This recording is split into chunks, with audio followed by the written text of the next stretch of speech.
अकोट शहरातील दर्यापूर रोडवर स्वाद बेकरीजवळील पुष्पतेज अपार्टमेंट समोरील नाल्याचे बांधकाम करण्यासाठी पर्यायी सांडपाणी जाण्याकरिता बाजूला मोठी नाली खोदून त्याद्वारे पाणी काढण्यात आले होते।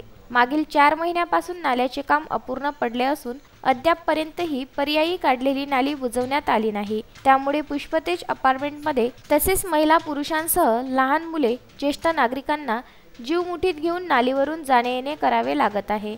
तसेच वाहने रस्त्यावर उभी करावी लागत असल्याने इतर लोकांना त्रास होत असून वाहने सुद्धा दिवसरात्र बेवारस उभी असल्याने चोरी जाण्याची शक्यता नाकारता येत नाही। पावसाळ्याचे दिवस तोंडावर आले असून नाला सफाईचे काम अजून केले नसल्याने व बाजूला नाली खोदल्यामुळे मातीचे मोठे ढीग तसेच पडून आहेत। त्यामुळे नागरिक, नगर परिषद, बांधकाम विभाग व ठेकेदार जाणीवपूर्वक दुर्लक्ष करीत एखादी मोठी घटना घडण्याची वाट पाहत असल्याचा आरोप येथील नागरिक करीत आहे।